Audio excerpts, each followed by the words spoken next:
What's up, everybody? Just a few minutes. I'm gonna prep this stream, get it shared in a few places, and just hang around if you feel like it. Listen to the tunes, get ready for fun. Probably gonna be about an hour and a half, 2 hour stream, something like that.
We'll be caught up soon. Anybody that's just tuning in right now, we're getting really deep into Octane Render, ACES, OCIO today. So if you're confused about this stuff, why it's not working, how to get it working in any of the major programs, and that includes Standalone, Cinema 4D, Blender, 3dsMax, and Houdini. I'm gonna walk through what it is, why we need it, why we should be using it, how you can kind of hack it to your uses, and the installation process for every single plugin is completely different. So it's worth kind of having them all done in a rundown right next to one another. That way you can kind of just understand what's going on the back end. And just like my other tutorials that I'm working on, hopefully this will help you kind of bridge between programs that you might have been afraid to even begin trying because you didn't know where to start, or you tried to start and you couldn't find where something was.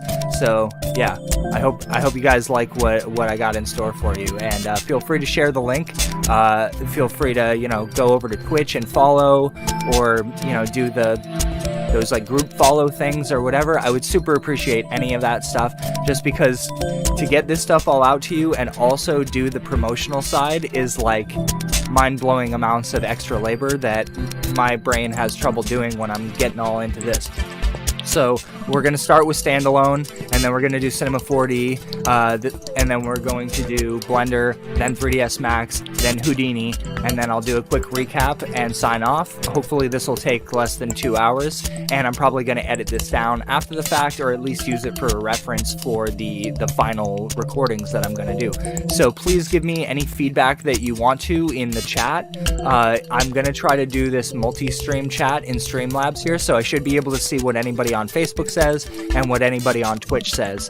I'm not entirely sure if I'll get YouTube comments this way or anything, but it's live on YouTube, on Twitch, on Facebook, and the link to it is on my Twitter as well. So feel free to retweet, get this stuff out there. If you guys are excited as I am to finally understand what the ACES is, I'm here, Mike Flex, gonna teach you all about it.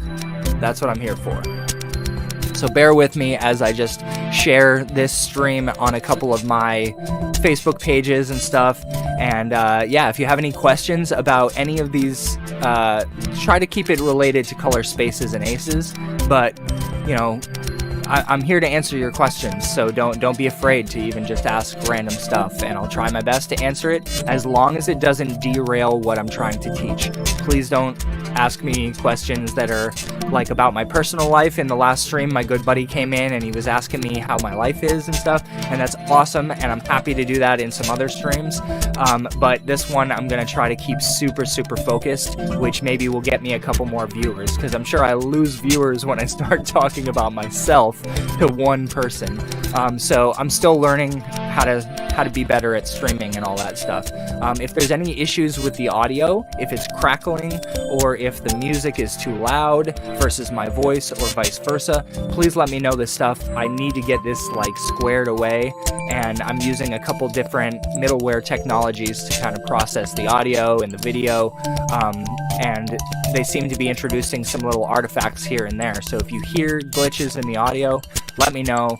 I'll try to switch over to something that doesn't crackle, because that was what I noticed in one of my last streams. The audio was like having like a bitrate issue or whatever. It might be because it's live streaming. I don't know. There's so many factors going on right now, both on the computer, on the hardware, on the internet, and the streaming software that I'm using, which is called Streamlabs.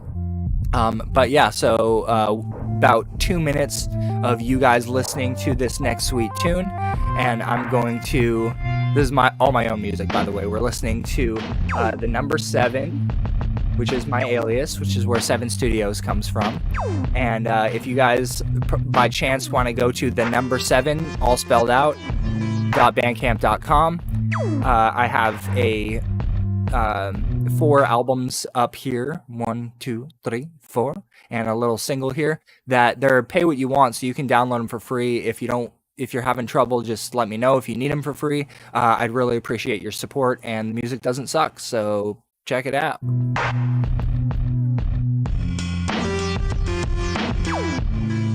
I'll probably pop back into that stuff later. And while we're letting this load, do some more self-promotion, because why not? We've got the Gumroad with a bunch of content, VJ loops and things of that nature, prints you can order from me, ways you can support me. Would love it. And the other way is by my Patreon, which I have not updated in a couple of months because I've got 2 children and the schedule has been ridiculous. But, you know, my existing patrons, you guys are absolutely amazing. I wouldn't be able to constantly afford these software licenses if I didn't have the support of the people that are interested in me teaching everything. So please check out my Patreon. Please check out my Gumroad. If you see something cool and you want to support, please do. And please buy my music. It's cheap. Or free. Lots of cool stuff already on the Patreon, and I'm going to be updating it in the next week with my new studio update and a bunch of fun stuff. So as soon as my 4-year-old goes off to preschool in a week, I'll be able to catch up.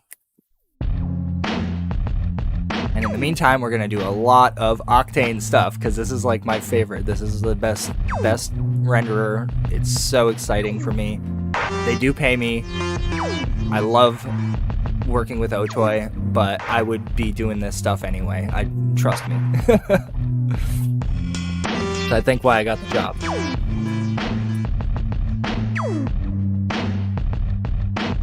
Okay. Just leave the Patreon thing up for a moment. I'm right in front of the screen and it's very bright and it keeps like blinding me, so I gotta find a way to lower the brightness on my actual monitor here. There it is.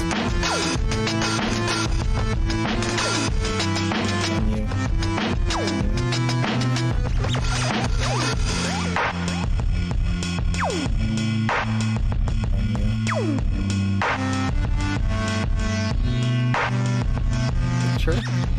Brightness. Down. Oh my god, that's so much better. I've been blasting my eyeballs with this screen for no reason. I should have turned the brightness all the way down a long time ago. It's a tablet monitor that's directly in front of me, and it's like half tilted, and you can see how bright it goes on my hands. Super bright! I should probably get those blue tint glasses or something, but that messes with colors. And we can't mess with colors, but today we're gonna F some colors up.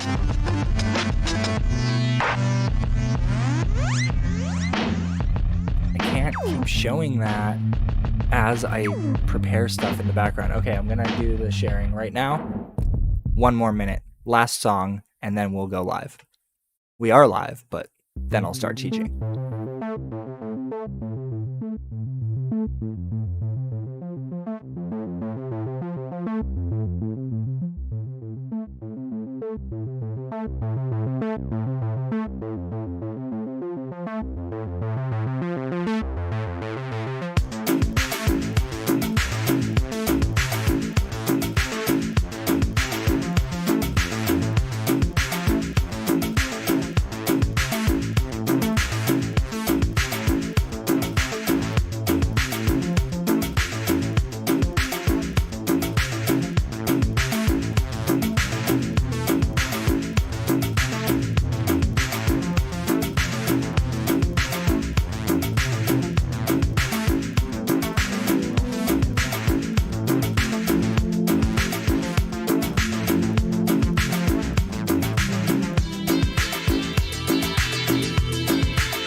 Again, if we have any issues with volume with my voice, the music will not be going as I teach.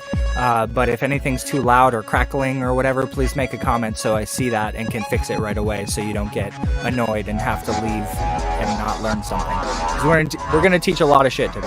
Stuff for the kids.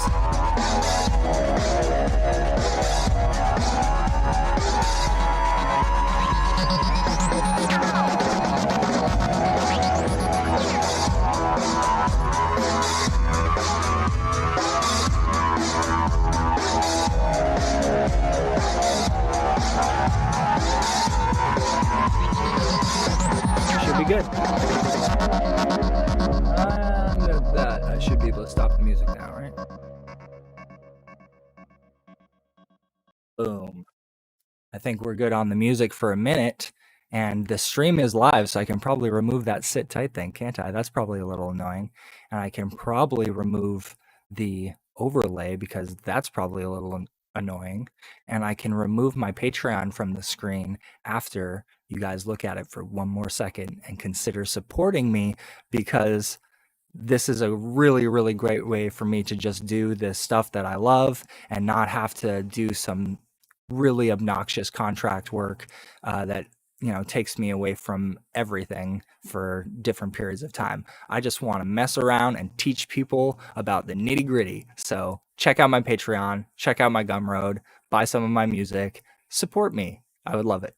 You don't have to, but you can. Again, anybody that is not familiar with me, I am Mike Flex here at 7 Studios for Otoy, and I'm going to be teaching us today about ACES and OCIO and how it can work in your workflow, why I think that you should use it even if you don't think you should use it, and all of the other little details about it. And we're going to jump from software to software, and I'm going to show you where to get it, what it's about, how to install it. I've got my little notes here. Let me just pull that up. Boom. What it is, do I really need it, where and how to download, how to install it, how to use it, and then a little recap. So on the upper right of the screen here, you can see that I've got the color spaces showing. So I'm going to actually hide that little screen real quick, and I'm going to bring it to the forefront because we're just going to take a quick overview before I get into the boring introduction of what ACES is, because it's really easy to understand, at least if you look at this sort of thing. And then for fun, I'm also going to say sRGB color space, right? To see it. Boom.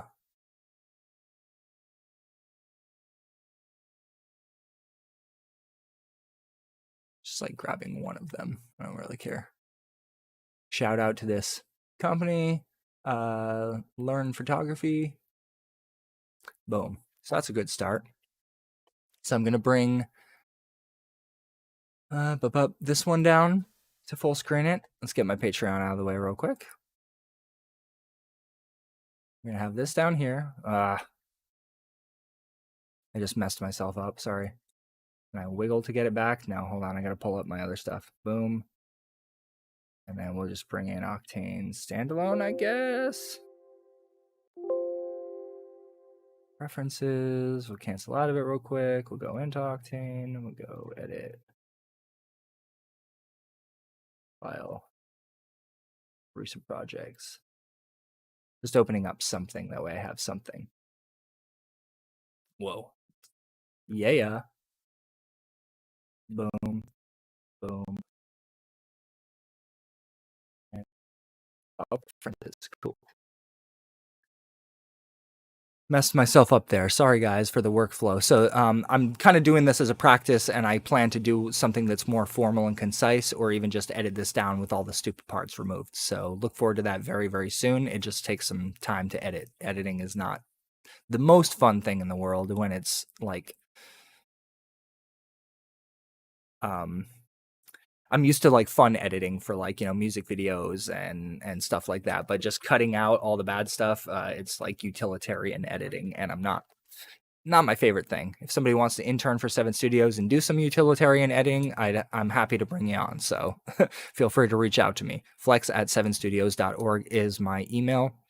And so real quick, I just wanted to bring this one up, and of course my face is right in front of it, so I should probably hide that, huh? Let me try to hide my face for just a second. Where am I? Here. Boop. Okay. So this shape here on the left and throughout all of them that shows a large color spectrum, it's kind of all of the colors in the universe defined on a mathematical XY grid. And the smaller triangles that you see represented in some of, like the one in the center, for example, Rec 709, which I'm not a color scientist. I'm going to preface all of this with this. I am not a color science guy. I am learning this from the artist's direction, and it's just like, why do I need it? So I've been studying my butt off for a few months now to really understand this. That way I'm not talking out my ass, but I'm not going to claim to have all the technical terms right or get everything perfect, so please feel free to correct me if there's something I mess up on or whatever. Rec 709, as far as I understand it, is kind of like a standard display output and recording format for certain cameras and things of that nature, and you can see that it really only encompasses a certain area of this wide spectrum of color. So what that means is if you were to move into any of the areas outside of that triangle, it wouldn't display them, and weird artifacts will happen. Like if you blow out the contrast to your image or the saturation, you'll always see these hard, weird spots. And what that is the color not being representable on screen, and also not representable through the math of that particular color transform. So I'm not going to get super detailed on like the definition of a color transform. For that stuff, I want to show you guys where we can go for this kind of information. I'm going to try to teach you how I learned, because I want you to learn that way, not just me putting a bunch of stuff in your face and parroting it to you that way. So real quick, we'll just look for ACES in general. No. ACES color. And I'm just going to pull up the homepage for ACES, which is at oscars.org. So this has most of the relevant links and everything that you would need to get everything that you need, as well as if you take some time to read through, you'll see why they invented it, etc. There's also a support website that I found by them that is called acescentral.com. So there's the oscars.org ACES breakdown with all the information, because it is basically commissioned by the Oscars, and it's an agreement on a protocol. It's almost like ISO standard. If you're familiar with what ISO is, which is like an international standards organization, it's defining specifically something like how heavy is a pound. You know, if we are doing this service, there are these specific things to this service. Again, I'm branching off and I might be confusing you guys, but ACES is a standardization of color space that is meant to not only expand it to the widest ability to transfer all data that we see and can't see. The stuff that the computer can see, as you can imagine, is well beyond what our eyes can see and well beyond what the actual displays in front of us can display. So enough about the ACES Oscar website. Over here on the homepage for ACES Central, what is ACES, why use ACES. I'm not going to parrot to you their stuff. I'm going to try and teach you what I think the answers to these are, just off the top of my head, and I'll refine this in the coming tutorial that will be just like a permanent fixture on YouTube, and hopefully be very helpful for the worldwide community trying to understand this stuff. So ACES is the widest gamut color space possible, and by employing it all the way along your pipeline, from filming to transferring to grading and editing and rendering, post-production, and output, usually all the people along the way in those pipelines are having to translate one color data to the other, or they're using what they were given, and when they try to color correct it in certain ways, colors blow out, etc., etc. So one of the very, very first things to know is that almost all the stuff that we're using right now defaults to what's called sRGB, and sRGB is a color response curve that means that certain areas of the brightness as you move through the range, they're tweaked for optimal visibility or whatever, something along those lines. Again, I'm not a color scientist, but linear is what you usually want to be working in if you have any type of post-production that needs to happen, or you have to hand it off to somebody else or whatever, because it has a linear response curve, which means it's a direct diagonal line through the XY grid as opposed to a curved line. I'm not showing you that stuff on screen, but in the coming recorded tutorial, I'll probably have little graphics up on screen to represent that. So if you go to the resources user guides here on ACES Central, you'll see that there's a primer PDF that you can download, and you can read through everything about the history of ACES, why it was developed, its current and future value in production and post-production workflows. So I'll just define, why do I need it for the average artist. Not only does it give you ability to adjust your colors and exposure in extreme ways. You guys are probably familiar with what HDR is, right? Especially because all the new televisions have HDR built into them, and it's an expanded color output that does like what your eyes do, which is when things are very, very bright, our eyes adjust down, and when things are very, very dark, our eyes adjust up. So HDR is giving displays the ability to handle such a wide range of data, and sRGB as it stands completely squashes it. And I pulled it up here on this thing to show you that this tiny little triangle is smaller than the Rec 709 one, but it only slightly. So Rec 709 has a little bit more, and a little bit more than how little sRGB is great for anybody that's working with color. You immediately blow out colors when you try to go into high values with any of that. So what a full gamut, imagine the triangle encompassed the entire thing like we saw over, was it back here? Let's get out of here. ACES color, get out of here. Sorry, too many tabs. Annoying. Yeah, I closed it, didn't I? I'm a jerk. Oh, here it is. Okay, so Rec 709 covers this little center area, and then ACES CG, as you can see, covers a very wide range. You don't need more than that. And ACES 2065-1, which is the most confusing possible thing that they could name this, is all of the colors in our entire reality that are perceivable and unperceivable for the most part. I'm sure there are even more, in other dimensions and things like that. But as far as our current universe is considered, ACES 2065-1 covers all possible color data that could be captured. So as you can imagine, when you work with ACES, you want to be in these spaces from the first step and as many of the steps through, because if at any point you go down to sRGB or Rec 709, you lose all of that fidelity that's all there that the computer is capable of storing happily. And maybe the file size will be bigger or whatever, but it can store stuff that's well beyond what we can see and well beyond what the display can show.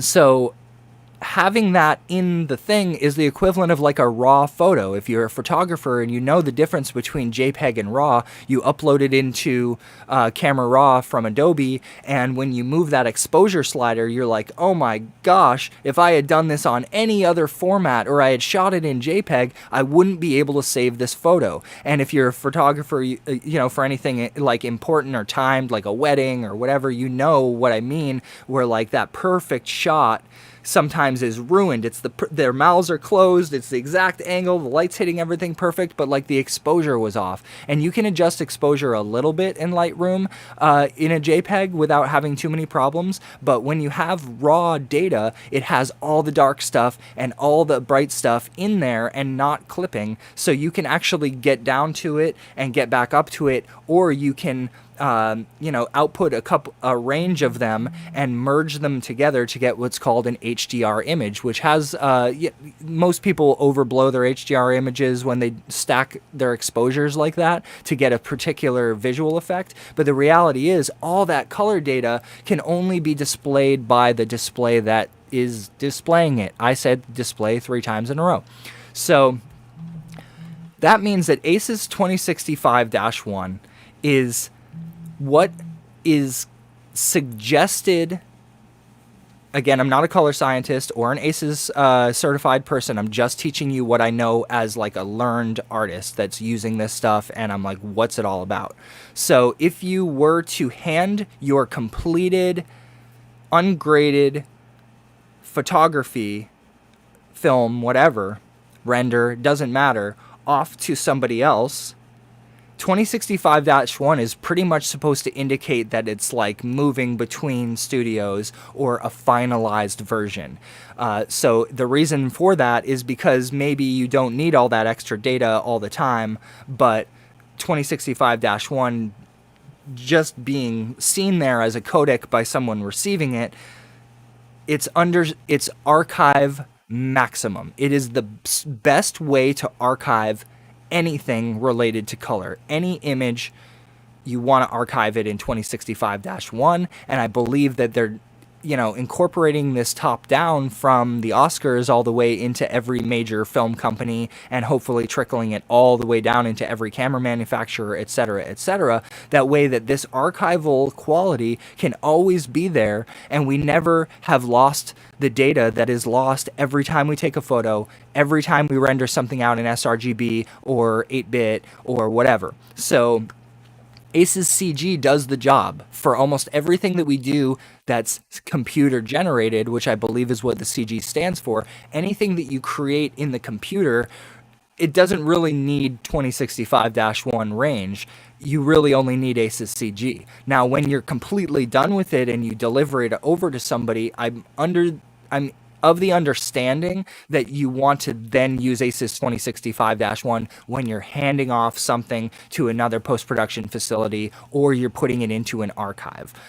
That's what I believe 2065-1 is, and hopefully that will help clear that up for you guys that just see it visually, and when you jump between them, you're like, well, the color looks different. Why would I use that? It doesn't make any sense. So the final output that you do, like for film or whatever, can be brought down to Rec 709 when you export from Media Encoder or DaVinci or whatever it is that you're using to render out of as the final render.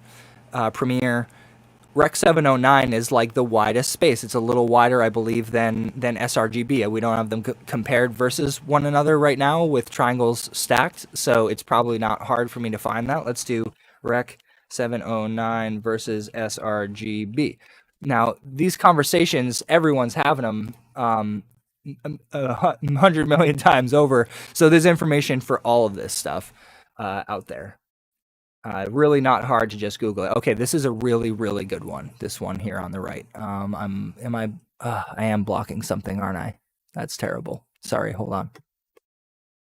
I didn't realize that I had a problem up there. This thing can go away. Cool. All right. So I'm sorry that I had a big black square on my screen for a little bit there. Try and fix that stuff going forward. So you can see here that sRGB is the blue, dark blue here in the center, and Rec 709 is the pink one. They're almost identical. But Rec 709 has just a little bit more. And then the next biggest one is DCI P3. I don't know what that's for. And then CG 318 4K. I don't know what that's for. Adobe RGB obviously is something that comes up in Adobe programs. And when you see it, you can see that it's kind of on the way to what ACES is intended to be. It's just not even as wide as that. So Adobe did their best, expanding the standard very, very well, but now Oscars came in and they said, no, we need it even wider because we need to archive all of the color data regardless of how it's being displayed. So I think that's enough for color science shit. I watched it go from 7 to 4 viewers as I went through that. So I'm sure that they're like this is brain melting stuff. Do not think that this is something you can't learn, okay? Because I want you to believe that as soon as you hammer this into your brain, you're never going to need to learn this again, and it's not going to take a super long time to learn this. Just stick with me. And we're going to now start moving into the individual softwares. First, I want to show you where to get the file that you need for every single one of these. So OpenColor.io is a color management solution that encompasses ACES. I don't 100% know, like I haven't typed in OCIO versus ACES and tried to inform myself yet on what that is. I'll probably do that right after this. But what we're getting at here is we just need to find, their information is one thing, but we need to be just finding where to download the thing and how to install it. And there's a lot of random stuff around that's really distracting from just like, what file do I need? How do I get it on my computer? Stop messing with me with all this superfluous information. And I'm maybe not helping with that right now. But so as you scroll down here in OCIO, you can see all of these programs that we use that support this open color in out. And it's a open source, I believe, because it's on GitHub here. Yep, that's what open would mean. So this is a fully open source color management system, and therefore it supports ACES as well as other color management systems. We're only concerned with ACES because it has the best color management system, and OpenColor.io 2.0 only recently got added as a supported thing inside of Octane. So I was going to do this this class a little earlier, but I'm lucky that I waited because all of the plugins had to catch up with the standalone build. The individual developers that make the plugins have to, translate what has happened in standalone into the individual DCCs. So now that Octane, at least in the experimental builds in certain plugins, supports 2.0. So if you are on the most recent stable release and you read the release notes and it doesn't seem like it supports OCIO 2.0, take a look at the experimental builds that are available, because all the experimental builds have the OCIO 2.0 support. So I highly suggest, I think it's Octane 2021 that has that support. I'm not sure if they've added it to 2020. I will have to confirm that for you. But anyway, so now that OCIO 2.0 is supported inside of Octane, that means that you can go get the most recent version of it. And the most recent version as of this recording of ACES is ACES 1.2. So I have already brought up the OCIO GitHub here, and it's not the one we want, I believe, because this is the entire architecture that companies are integrating into, say, Octane Standalone and then down through the plugins. So that's where the developers come to get OCIO into the software. Don't get too confused by that. So over here in the Color Science GitHub, there are configs for OCIO. And I'll provide these links for anybody that needs them. And I just want you to know that of all of the ones that are available, you want the most recent one, which right now is 1.2. So if you go inside of this 1.2 folder here, you don't have to download everything. You don't need all of that stuff. If you go into ACES 1.2, you'll see that there is the config.ocio. So that would mean that it's beneficial for you to download this group of files and install it somewhere on your computer that's easy to get to, like in your documents folder under OCIO or whatever, and go to File. We'll do that real quick, right? So to get that stuff, you'll just download it from the releases, and releases are, I figured they would, this is all the code folders we're looking at, so I might have confused you by doing that. But over here where it says releases, you want to click on the release because the 1.2 config is the most recent, and then you want to go here to this OpenColor.io config ACES 1.2.zip. And when we click and download this one, I'm going to say open as soon as it's done downloading. I'm going to show you where that file is, and like I said, please just unzip this somewhere that you can super easily get to, maybe somewhere without a long extension, subfolders and everything, just documents, OCIO, and then you can unzip this right into it. It's a little big for how small of a file you need access to, so it takes a little bit to download. Okay, we're done. Now we're here, and you can see in the ACES 1.2 folder, there's config.ocio. That's all we need, and the LUTs are what show up in the kind of extra folder that you see. But I believe that this config OCIO folder has almost everything that we need. And now that you know what file you need, now we're going to talk about how to get it into each individual software. Are y'all ready for this? So we're going to start with Octane Standalone. We're going to do Cinema, Blender, 3dsMax, and Houdini. We're going to get OCIO in every single program. Why do we want to do that? Because we want access to all of our color data, and we don't want to render out files that clip our color data. That way, when we do any post-production on them, we still have access to all of that.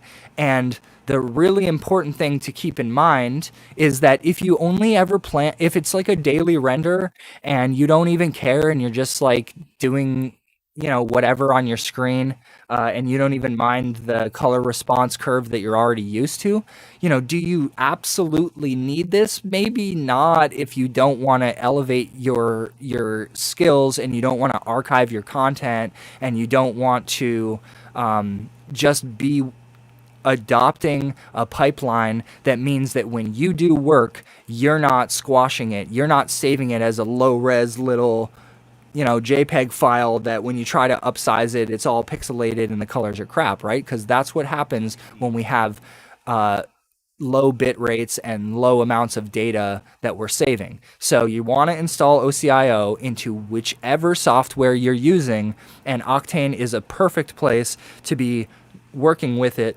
because the installation process is not super in-depth. And once you have it there, you can play with it, you can not play with it, you can leave it alone, but you can always have access to it. And that's what this is all about, giving you access to the best color space possible. So now let's get into Octane Standalone. Here we are in a little default scene that I built up in Cinema, and then I exported over here into Standalone. Really cool little simple process that you can do. And I believe that all of the plugins support that very easily. You can do it as an OrbX from all of them, but I know Cinema basically has open in Standalone as like something you can just click, and it'll bring the scene over here if it doesn't have a bunch of stuff that Octane doesn't support natively. So quick question, or quick answer rather, why do I need Standalone? Like I'm using a software and I do all my work in the software. There's no reason for Standalone, right? There's a lot of reasons for Standalone that I'm going to go to more in the future. One of those things, just to point out, if you hover, there is really, really good descriptive tips, pop-up tips that tell you what everything does, and I'm under the impression that none of the plugins have that support in it. It would take a ton of copy and pasting strings for any of those plugin developers, which is probably why they haven't done it yet. It might be something that you see in the future, but if you're trying to learn Octane and you're confused about what everything is, Standalone is free with your subscription. It doesn't cost anything more, and if you don't have a subscription, you can still download the Octane Standalone demo. It's just limited to 1 GPU as far as I know. So by hovering over stuff, you can get a really nice understanding of what everything is, even if the layout in the program itself is very, very different. So don't let yourself be intimidated by Standalone, because I'll be 100% honest, it is intimidating. The node structure that it's entirely built off of and the interface layout can be very overwhelming, and even when you're used to it, it can still be take you some time to get to familiarize yourself with where they've placed everything, because it's not necessarily standard to any of the other programs. It's kind of like they did their own thing. So it'd be cool to see some standardization in interfaces. I would love that as a generalist, but again, the purpose of this class is to teach you guys where all this stuff is. So we're actually viewing an OCIO view right now, and to get to OCIO inside of the Octane render software, you need to install OCIO through the Preferences panel, which is in File, Preferences. So in here, in the second sub menu here called Color Management, you have a display color profile, which is sRGB default, right?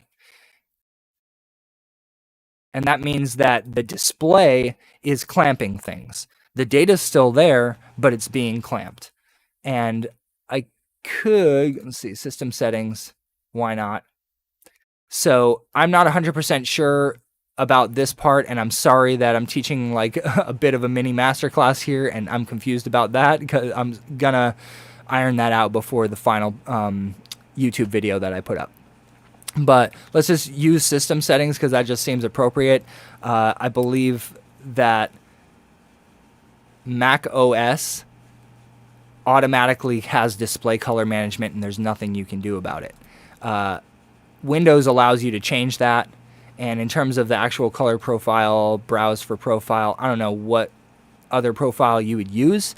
If there is such a thing as a linear display profile, I believe there is, but again, I don't know. So sorry for the confusion on the very top part, but we're not worried about that right now. You can probably even keep it on sRGB. We're not too worried about that. Again, we just want to know how to get OCIO into the machine. So as you can see, I have a little hard drive with a resources folder, and I have my ACES 1.2 folder that we just downloaded unzipped in there, and I point to the config.ocio simply by going to it. So is it D resources, this one, D resources, and then ACES 1.2, and you can see this config.ocio. So you want to point it to that. When this is empty and you're not pointed at it, you won't be able to access any of that stuff, obviously, because it doesn't see it or it's not configured to see it. So if you turn on use other config file, you add that OCIO profile to it. Let me, I'm about to sneeze. I might have to mute myself. Oh, I managed to do it quietly. Sorry for that. I will get better at muting myself with my little Stream Deck thing that I haven't used for this. So anyway, back to it. You've installed the OCIO into Octane by doing that. And with the intermediate color space turned off, it gives you this ability to go in and choose either linear sRGB or what we know to be the absolute best color space in the world as far as we know right now, ACES 2065-1. So automatically selects that. And for OCIO, which is the open color in-out software, there's all of these different kinds of color spaces, and they all have different purposes and utilities, and I am not a color scientist, so I'm not going to pretend to know exactly when to use those. Other people are going to know better, and maybe they can piggyback off of this video and describe it better, or the research that I do after this video. I'll clear that stuff up so I can explain it a little bit better. But as you can see, OCIO and Octane both being set to the widest color space possible.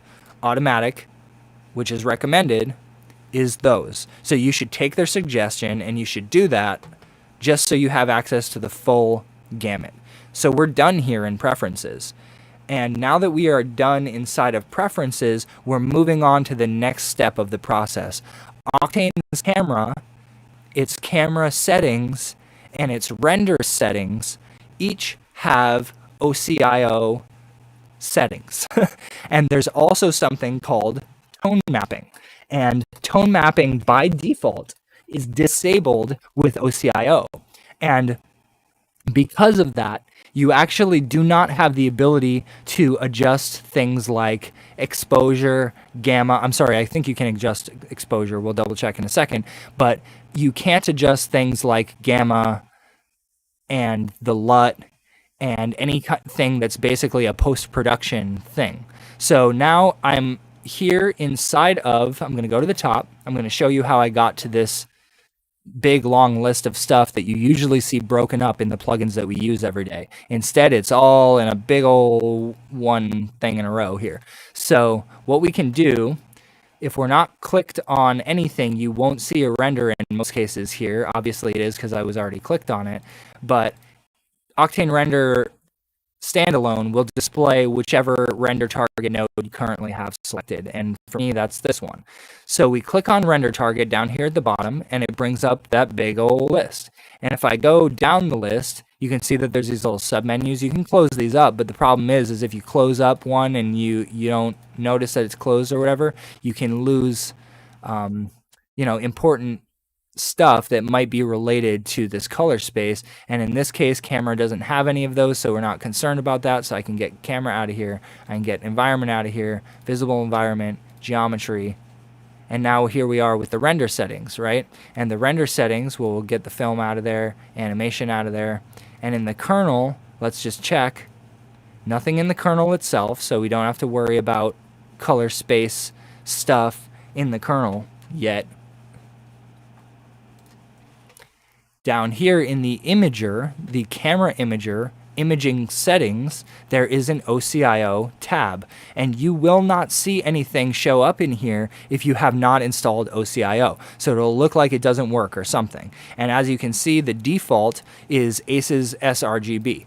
And I'm going to click on this, and as you can see, if you check through the list, there's ACES version of Rec 709, sRGB, blah, blah, blah, blah, blah.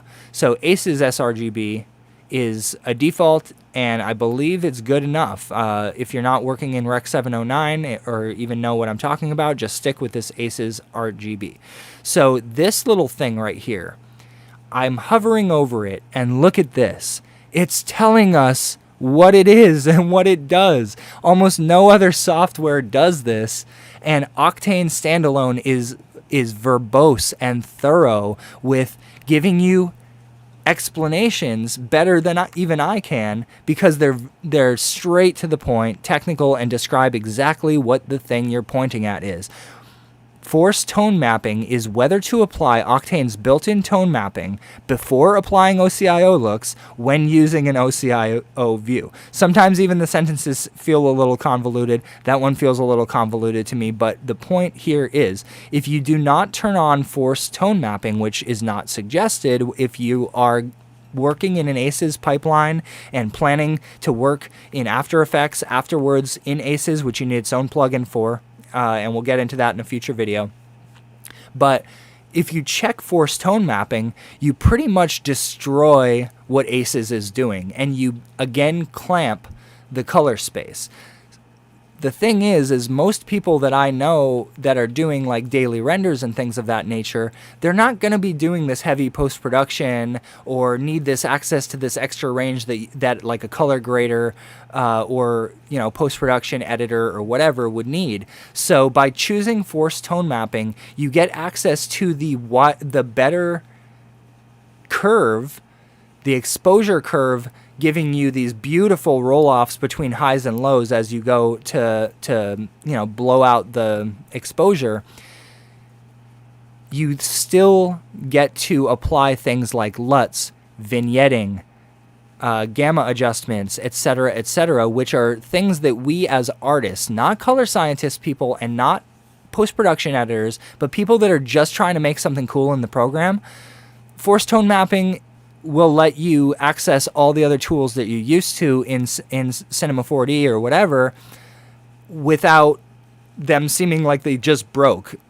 So when you automatically install OCIO, turn it on, and have OCIO on in the camera imager, you'll move your exposure around or whatever. Exposure works fine. Let's see, the vignetting. That works okay. Force tone mapping. We're in Standalone, which has a little bit of a different operation than the rest of them. But basically, when you do force tone mapping, it means that you're going to be... use view looks. Let's do none real quick. I want to try and adjust the exposure again. Where's the gamma? Gamma's right here. Force tone mapping, turn it off. So look at this. I'm moving the gamma, and like if you've been using if you've been using these softwares without ACES or OCIO, you're used to using all these tools to your benefit, one of them being like highlight compression is just not working. Saturate to white does absolutely nothing. What is happening? You have to force tone mapping. And so I will show you in each of the plugins that we go into next where this checkbox is, and it's in a different spot in every program. So, if you're a generalist, this stuff can be obnoxious, but it's also fun to learn where they packed it. And then once you know it, you never even have to touch it again, especially if you save yourself a default scene with all of the things that you like enabled. So force tone mapping, if it's off, that's what is suggested. That's what you should be doing if you're using ACES the way it's meant to be used. If you're just using it like hacking your way through using a cooler color curve, which is honestly I do both. It depends what the final output needs to be. If it's going right to Instagram or whatever, I might not be concerned at all, and I might just check force tone mapping and just do all my work right in the viewport with the highlight compression here and the saturate to white. I still have access to those as long as this checkbox is checked. If it's not checked, it's going to seem like anything in the tone mapping area is broken. So one other thing that I want to point out real quick is that within tone mapping, it defaults to sRGB, which is a response curve. And if I hover over response curve, it says the camera response curve provided by Octane.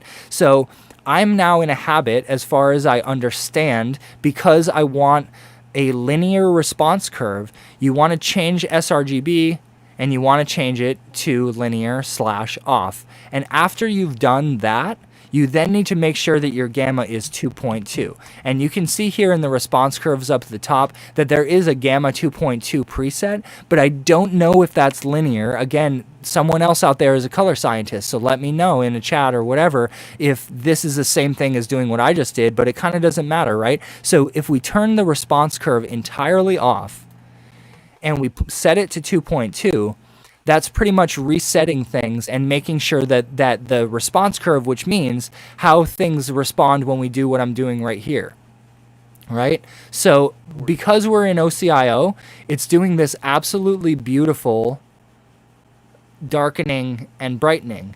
And if you side by side them or whatever, can we turn it off and do none sRGB? So check this out, just turning it on and off real quick here. When it's in normal sRGB, it like blows out like crazy all in the highlights, right?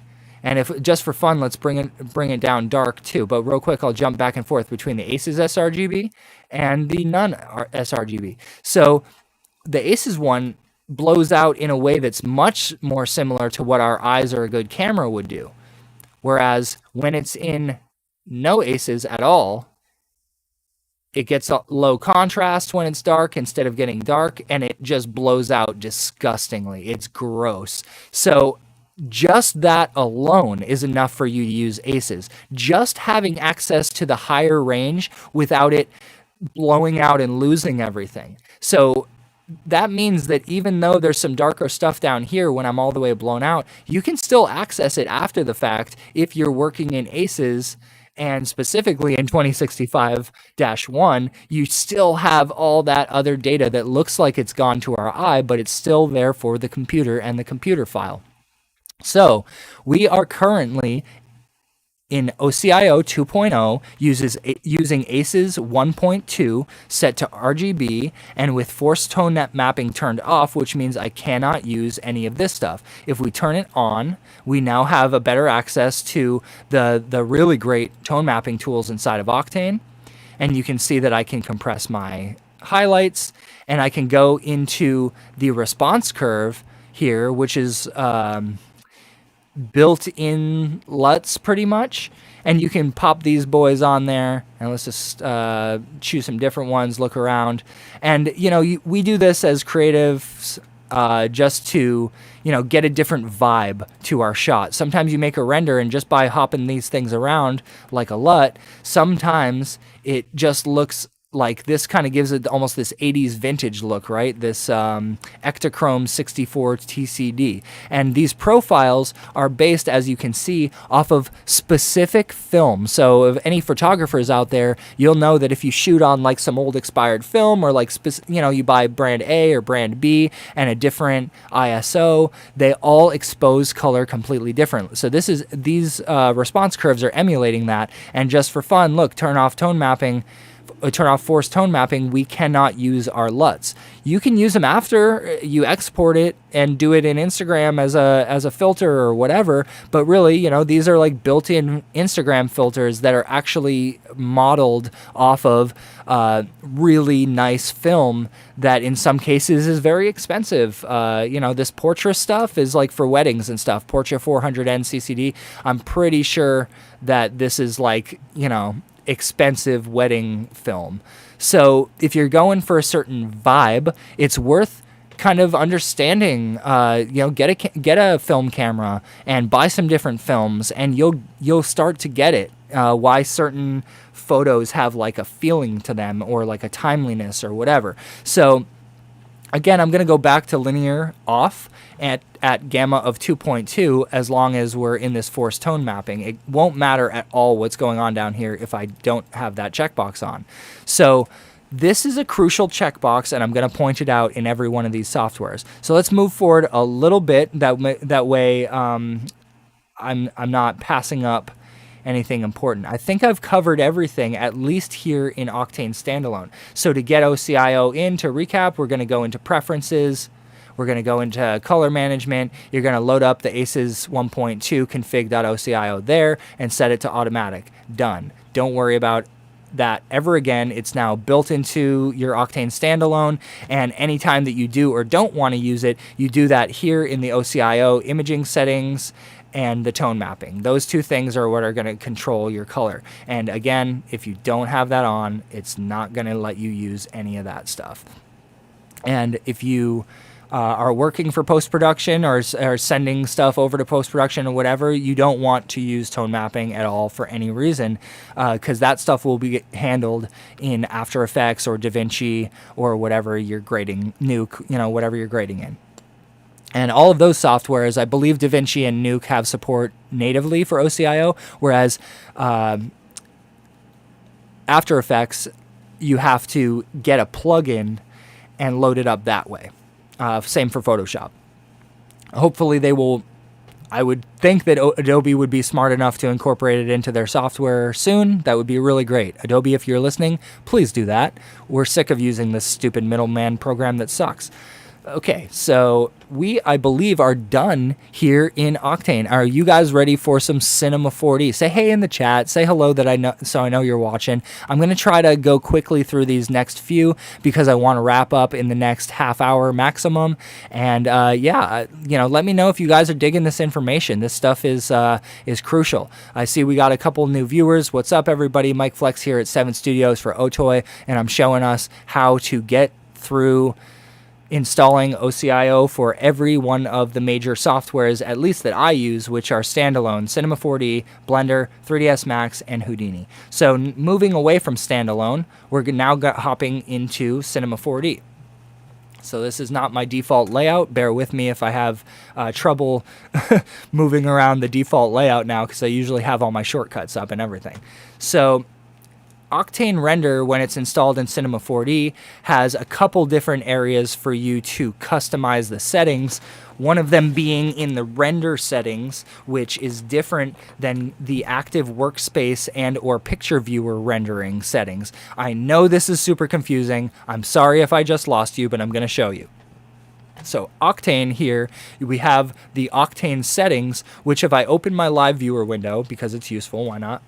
I'm going to dock it up here, just so we have access to it, and we still have our normal view here. And there's this little cog wheel here that's the same as if you go Octane settings. So this settings panel has a ton of really important stuff for Octane, but please note that this stuff will be overridden by anything in the edit render settings So these two panels are super crucial inside of Cinema 4D. You're probably familiar with both of them, or at least with one of them. And when you go to render here, it by default is set to standard, and you have to manually go over here to Octane render, right? So once you've done that and you click on the word Octane render, there's a couple of sub tabs and there's some information going on here. So as you can see, there is a renderer, Octane renderer, render setting for OCIO. And that is, I'm under the impression, a different thing than what you deal with your camera imager, and if you're rendering in the live viewer here, and if you hit, you know, send to, not save image as, there's one that'll just right click, where is it? I'm going to start up my scene real quick because that's the problem. Show in picture view. I'm right clicking on Octane's live viewer and I'm showing picture viewer, right? So inside of picture viewer, it's like all it did was take what's being shown in the live viewer and plop it over here. The problem is that it's clamped. Like Cinema 4D's picture viewer, once you get into color space stuff, is like it's garbage. Like, honestly. Who we got? Byron, yo, what's up, dude? Thank you so much for tuning in. That's so great to know that we have some friends watching. And yes, my guys, I'm so happy that people that I see out there making the great work are watching this, because I know we all have these questions. Thank you guys for bearing with me, and I'm gonna have a more concise version of this up on YouTube. You know, I'm kind of running through it all at once right now to make it so I'm really got it, you know, rock solid. So, as I said, Cinema 4D Picture Viewer is garbage for color space. It's just clamping your shit. So the problem that we have when we're working in the live viewer and we're working with Picture Viewer, it's not giving us access to that full range. Whereas when you are rendering to the render settings, as long as it's set to OCIO and as long as you are set to one of the major things, you don't have to choose OCIO itself. You can actually just choose ACES CG here. But hey, look at that. Our favorite little checkbox. And I've checked it. We don't need to check it, right? If we're working in ACES and we're planning to move this into After Effects after we do our render, never check force tone mapping. It's like, bad checkbox, go away, bad checkbox. So force tone mapping is going to carry through the camera imager settings into your final output render. Therefore, it's going to clamp, it's going to lose information. Do not check this checkbox in the render settings, not the Octane settings, not the camera imager settings, but here when you go to render, because rendering inside of Cinema, not render to picture viewer. I may have stepped on my own toes there. I'm under the impression that, oh, yeah. So the render queue and render to picture viewer are totally different, you guys. Render queue is going to do like the full render, whereas render to picture viewer is going to stick you with this crap color space and this limiting issue. So please just only use the render queue if you're really concerned about what happens to the color aside from just what it looks like, because what it looks like, your eyes are very limited. The computer has way more data than your eyes, and never trust your eyes when it comes to color. Cool. So anyway, as we saw, there is the render settings, this little cogwheel clapboard here. But Octane settings, which are brought up by either this cogwheel or here under Octane settings, brings up this window. And this window is our homie because it has tons and tons of important stuff. Another homie is here under the actual Octane camera tag, but we'll get to that in a moment. So the important thing to see here is that there is information for color stuff inside of here as well. So in the camera imager, let's see. There's a response curve, right, that has these kind of LUTs that you don't want to mess with, and you should probably go down to the bottom, choose linear, and have your gamma set to 2.2. So these settings here are what like the default camera that is not created. So in other words, I have a camera over here and it has a little Octane tag on it, right? This stuff I'm pretty sure gets overridden, or vice versa. We'll have to determine that for ourselves, and I'll confirm it in the next video. One of them overrides the other. So you're going to find a lot of the settings, all of the settings for this camera imager tab that are here in the Octane camera tag. All of this stuff is also here inside of Octane settings. Totally not confusing, right, guys? But check it out. It's a little easier to browse. And if you go to camera imager here and you go down, you look at that. OCIO, boom, our homie, right? So gamma 2.2, linear. You like to kind of run down this list of stuff and do it. That way you're having access to all that color and all that data. So OCIO tab has my ACES default, and it says use view looks, and look, our buddy there, force tone mapping, and it's on. If it's on, that means we have access to all of the tone mapping stuff. But remember, we don't want any of that. We don't want to use any of this tone mapping stuff. The saturate to white, the highlight compression, the gamma, none of that is accessible to you inside of Cinema if you're using OCIO the way that you're supposed to be using it. So if I turn that off, force tone mapping, the default camera, not this one, not the one with the tag on it, but if there's absolutely no camera selected, which if you are familiar with Cinema, you go in and out of a camera with this little white square here. So if I come out of it and I say refresh, see that I am getting the color system from camera Octane settings. That is what's going to happen if you don't have a camera. If you do have a camera, as we see, it's going to override the camera. And if you have a bunch of stuff, if you create an Octane camera and put an Octane tag on it, you have to go inside the Octane tag. This is not the same as every other software, so please be, you hop in between 3dsMax and Blender. You hop in between any of them and any of them. It's nice to know where they're hiding all of this stuff and which parts override which other parts. So as you can see here, the camera imager has tone mapping stuff on it, right? But we're only going to have access to that if the force tone mapping is allowed. And I want to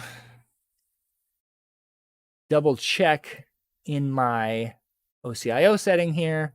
If I turn it on and we say force tone mapping, now I have access to those things that I did not have access to. And I just want to point out, in Cinema specifically, I'm not sure about the rest of the softwares, but specifically inside of Cinema, force tone mapping requires like a little bit of a refresh of the scene. When you turn on, it'll be like, why isn't it working? You have to move the camera, or it doesn't matter what you do. But the bottom line is it's inside of the live viewer, inside of Cinema 4D, to reflect if you turn the force on. If you turn it off, it does it right away. If you turn it on, you have to move the camera.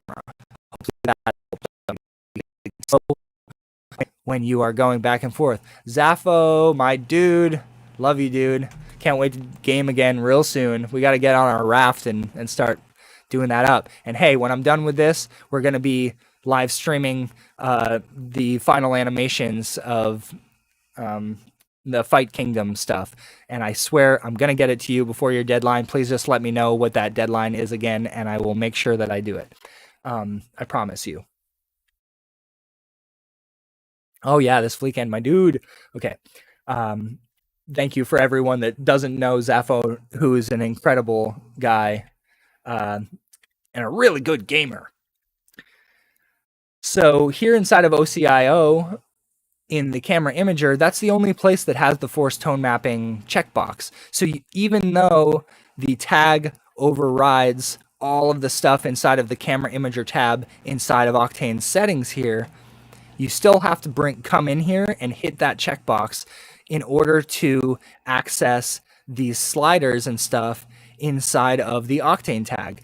Again, if you check this checkbox, you are wrecking what ACES is doing on the back end. So be mindful of that. If you check this checkbox, it's the point of no return for the color, and whatever you're doing color-wise is what's going to happen in front of you, and it's what's going to export, and you're not going to be able to move away from that without having the standard sRGB ugly blowout and lost color information. So working inside of OCIO, what do we do, guys? No force tone mapping. Don't touch it. Cool. So again, not touching it, we're not going to have access to a lot of the post-production stuff. Fine, right? So now that we know that, I just want to show you here in the drop down for the live viewer, that's also where I've accessed my OCIO, and it's going to have in brackets here whichever one was selected in the, I believe, the render settings. Let me just check Octane settings real quick. Camera imager, OCIO, ACES sRGB. So if I go to change this real quick, let's see what happens over here. I'm going to change it to P3. Hey, look at that. So if you want to have the OCIO dropdown be whatever you want, which are pre-configured, color responses or whatever, gamuts rather, sRGB is fine for almost everything that we're doing, unless you know you're working in Rec 709 and you know you have to export in Rec 709. In that case, go over here to Rec 709. So sRGB it is, and I mean raw and log, that's pretty attractive right there, right? If you're a photographer, it's like, why would I use sRGB if I can use raw? So probably use raw if you're still nerding about the color space thing. But ACES sRGB is fine, and we can see exactly what its output looks like in the live viewer. Let me make that a little bigger, sorry. As long as we're on that one. Now, real quick, let's just jump over to LDR. Here's what it looks when it doesn't have ACES. Here's what it looks like when it does have ACES set to sRGB inside of Octane settings camera imager tab. Let's get that out of there because it's so confusing, right? But there's these presets that come with OCIO that is installed in Octane, and those two presets are the ones that we'll want to use. This one at the bottom, probably don't really need to use it. We want to use either ACES CG or we want to use 2065-1. Again, you'll have to go back to the beginning of the video because I'm not going to go too deep on it, but this is for archival and this is for passing off between production houses. That way there is no color lost whatsoever. There's a slightly different color tone to it. It needs a little bit more boost of exposure, but again, that's something that the post-production guys do. It's not something you need to do here. But for most of us that work as like a standalone generalist or a little studio or whatever, ACES CG is fine. It's all you need. Don't worry about 2065-1 unless you know you need it or you're archiving your footage. So ACES CG is the curve or response gamut that we want to be working with. Probably used the wrong term there, but if I jump over to OCIO, it looks like that. If I jump to ACES CG, it looks like that, and it darkens down a little bit. Oh, I'm sorry. No, it doesn't. It's just not refreshing properly. If I go to OCIO and I move around, and I go to ACES and I move around, yeah, it's a little darker. So the sRGB response curve looks like, to me, if you guys following along, looks like it, kind of clamps it to the sRGB standard. That's not good. We don't want to be working in sRGB inside of ACES. We want to be in ACES CG, even if we are so used to sRGB and using sRGB for everything. I think if I go to linear sRGB and jump over to OCIO, they're kind of similar. So linear sRGB and CG have slightly different color tones to them. And if we were using no ACES whatsoever, HDR linear sRGB is probably the best way to go because it's the most wide and no response curve that's causing it to smoothly move through certain things. So like response curves are like custom made by people who work with displays and color spaces, not me. So ACES CG is what we want to stick with. And though you will not have access to some of the, I do have access to it, which tells me that I have force tone mapping enabled somewhere, and that's not good. Saturate to white, not a problem. Is saturation working? Saturation. But maybe saturation does work, maybe vignetting does work, but I think the other ones don't. So let me just double check real quick because you guys are with me, right? Add a LUT, turn on the strength. Yeah, so my LUT does work, my gamma does work. What does work are the vignetting and the saturation. So please be mindful that the force tone mapping does not affect these things or the hot pixel removal. So that's pretty great. You still have some of the things that you're used to messing around with to get your color in the thing, right? But again, if you're doing post-production, all of the color perfection can happen there instead of in here. So I don't have force tone mapping enabled over here in Octane settings, camera imager, OCIO, that's turned off, so I can't add that LUT. If I turn it on, I can add that LUT. Boop. And OCIO here. You can see that I can add that LUT if I do it that way. It looks to me, if I'm in ACES CG, that it doesn't care anyway, and it won't let me get to that stuff anyway. So if you feel like you need to get to it, then you're going to have to be set to OCIO here in the live viewer. And be mindful of those differences for render settings here in Cinema as well. We're about to move over into Blender next, so we're almost done here. I just wanted to show you the caveats that happen when you're trying to use it or trying to see which sliders break and where the different settings are, depending on if you're in the Cinema 4D default camera or you're in your Octane camera, which 99% of the time you're going to be in an Octane camera with tag on it, right? So our LUT, we don't care, we don't want it, strength to 0. We've got our ACES CG on, so we have this really beautiful response curve in regards to the exposure. So exposure still works just fine. Highlight compression, however, will not work at all in this case, and that's a good thing because that's clamping, that's tone mapping, that's affecting the color space and destroying data in that process. So you get a much more beautiful response curve in the exposure as long as you're set to ACES CG. And yeah, the colors are a little different. There's some, as you're working with it, ooh, how would I use this? If you're totally used to using sRGB and all that, it might be like, why would I use this? This is so dumb. Please try using it. Please adjust your way into it, and it might even move you into looking more cinematic, more quote-unquote professional. And I haven't been on screen this whole time, and that's sad, you guys. That's really sad because, let me find myself. That's really sad because I'm a good-looking guy, right? No, come on, we're not going there. I want to be on screen to excite you. Now we're going to move forward into Blender to show you how that works. Come on, thing. Stop cutting my head off. There we go. Cool. I have the NVIDIA Broadcast app running, and it does weird things with the zoom feature. A little weird. Yo, what's up? Nice to see you, bud. Taylor, Orchestrobe. Cool. So we have deeply covered Cinema 4D. We've jumped back and forth between where all those settings are and how we get to them. And remember that when you go to render out animations out of Cinema 4D, please go into your render settings, set that information here in the color space. Don't use force tone mapping if you don't want to clamp your data. And that's it. I mean, that's about it. Use render queue. Don't render to picture viewer. Render to the render queue, not the picture viewer. The picture viewer sucks. Don't use it. Sorry, Maxon. I literally love you guys, but the render, when you learn about color and then it comes up multiple times that the Cinema 4D picture viewer is causing problems, let's fix that. Cinema 4D R25, please. Cool.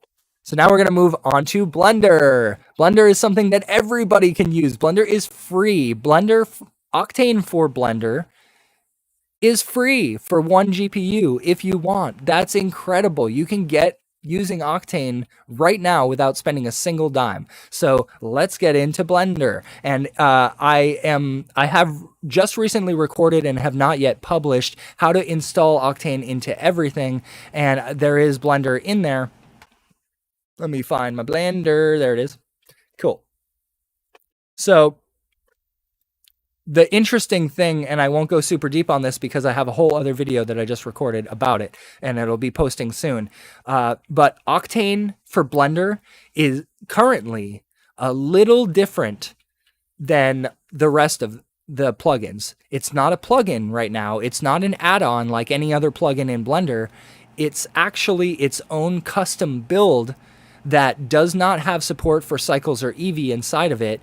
You download the build, and you also download a server that runs in the background that has your license stuff on it. So before you can open Blender, Octane for Blender, or before you open it, you have to have the server running and activated, and then when you open this custom build of Blender that's just for Octane, then Octane will work. And when it starts up in cycles like automatically, so you have to come over here into the render engine in the scene tab, and you have to change it from cycles over to Octane. The moment that you do that, it will automatically kick on Octane in the background. But to see it in the current viewport you're looking at, you can choose this little circle on the upper right here, and that will bring in the render.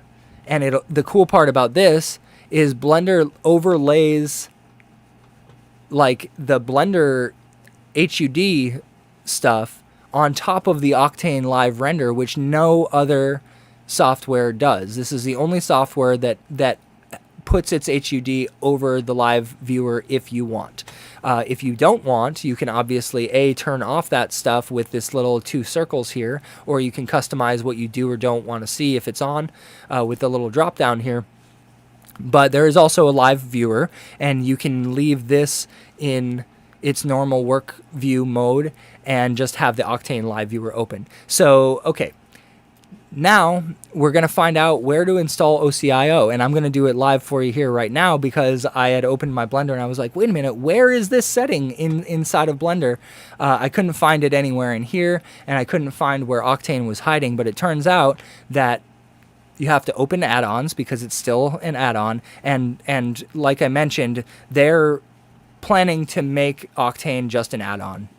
They're working on it right now. I'm under the impression that very, very soon in the coming builds, you're not going to have to download a unique version of Blender and install it separately of your standard install. That's super annoying for most people. Some people, if you're like a standard Blender user, you're used to constantly installing new builds, so it might not be that annoying to you. But for people that just are used to installing plugins in their DCC, installing a second copy of Blender that doesn't have all their other stuff in it, yes, you can easily migrate all of your plugins and everything over to the new install. Blender's great at that, but it's a little cumbersome to have two installs and a server running in the background and everything. So this will be solved in a future build for Blender, guarantee you. That being said, add-ons. We are here looking at the edit preferences part in Blender, and in add-ons, I've got a lot of them. I had to search for Octane by typing in Octane in the upper right here, and it comes up with the Octane that I have installed. And as I browse through, the little list that it comes up with here, you whip open that with the little caret, I think this is called. And down here, we see that there are some paths for different stuff, what kind of default material, and woohoo, our homie here, Octane Color Management, and it accepts an OCIO config file. So as you recall, ACES 1.2 is the most recent and up-to-date config file, and also please remember that only the Octane 2021 builds, not all of them are stable. Some are just experimental. I don't have an encyclopedic memory for this stuff, but you want to use OCIO 2.0 because it's got all the newest features and support and everything. So if you're using a build right now that's just a stable build for production, you may want to go look in the forums and get the development experimental build. That way you have access to OCIO 2.0 and support for ACES 1.2. Super important. So, and I say that because I want you to be able to follow along with what I'm doing. So if I say use other config file, it means that I can open this baby up here.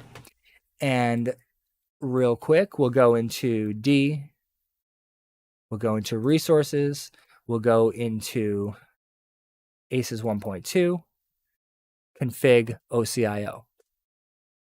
We open that up, and look at that. It automatically does the same thing as every other version of Octane. It has an automatic tag that puts you in 2065-1, which again is the full gamut of color, well beyond what we can see. It's every color in the universe that the computer stores on the back end. And that's all really useful for A, archival, and B, post-production. Be it compositing, color grading, doesn't matter. This stuff is gold for all that. Again, thank you guys so much for tuning in. If you're not yet familiar with me, please check out my Patreon, follow me on YouTube, all that stuff. I'm not going to say all the same things that everybody says because you know what I'm saying. You're awesome, man. Cool. So here we are inside of our add-ons. We've added our OCIO. It's now configured for OCIO, and that means that over in the camera and scene settings, I'm actually streaming live simultaneously on Twitch, Facebook, and YouTube. Those three right now I'm simulcasting to with Streamlabs. So anybody that tunes in on any of those will see it, and I think they automatically archive on YouTube, so you can just like watch it back later. Twitch takes them away after a certain amount of time, and if I play like any music at all on Facebook, it always seems to flag me and either take the stream down or silence, mute the video so you can't even hear what I'm saying. Love it. Anyway, youtube.com/c/MikeFlex. That's how you do it. And now that we have OCIO configured, we don't need that anymore, right? Just like in Standalone, just like in Cinema 4D. Now that we've installed that OCIO folder into Octane's preferences, it now is accessible in the camera imagers and the render settings, etc., etc.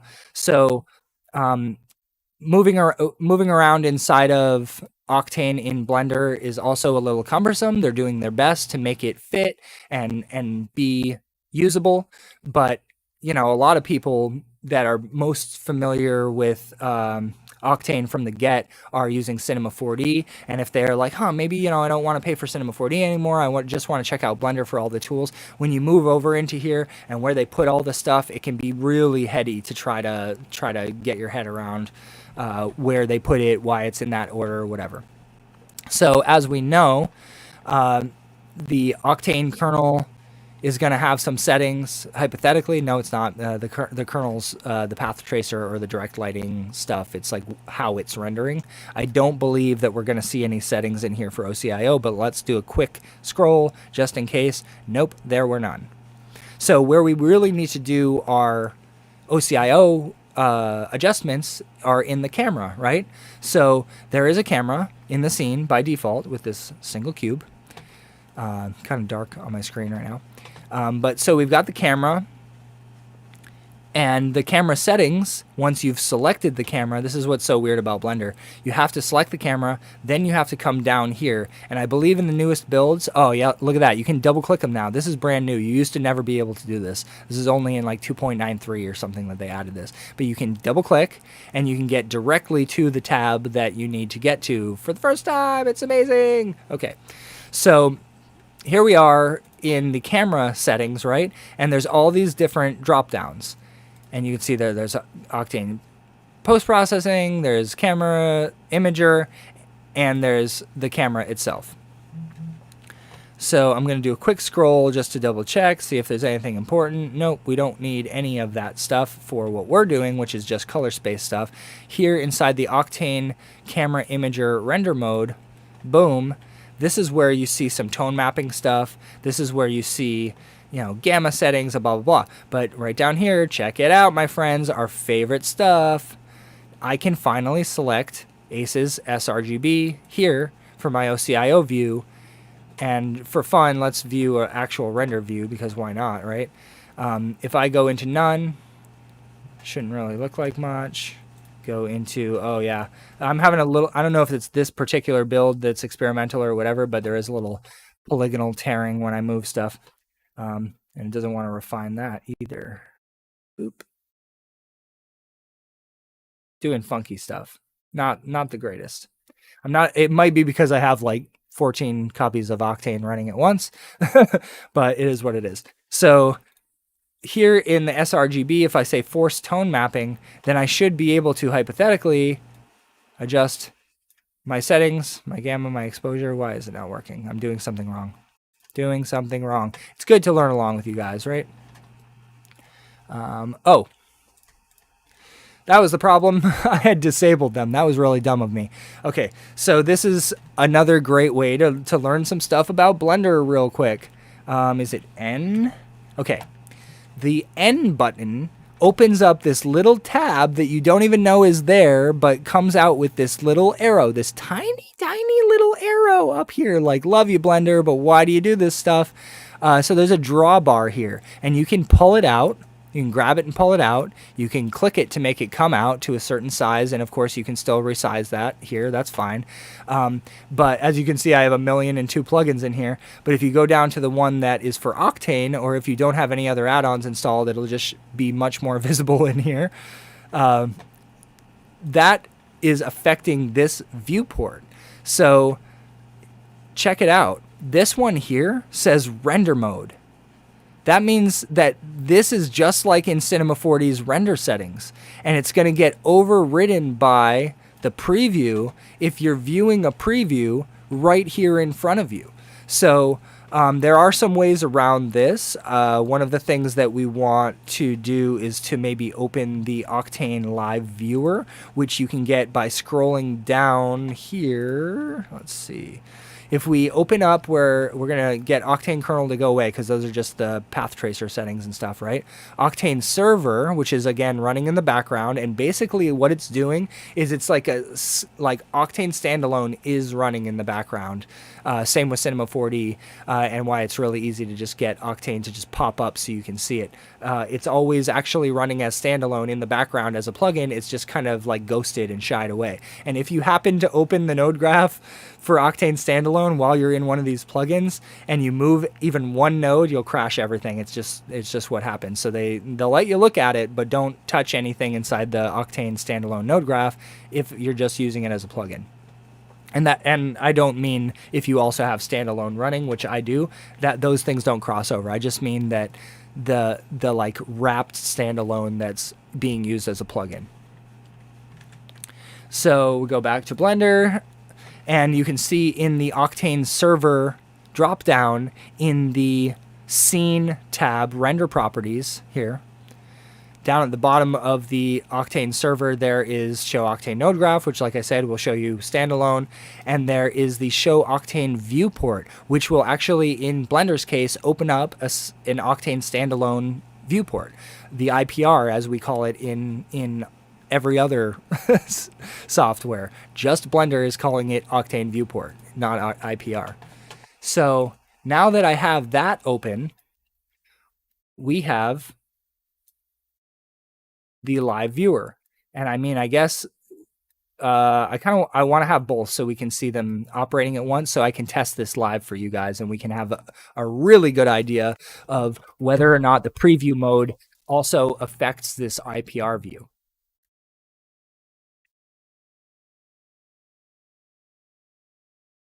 How can I make them both viewable?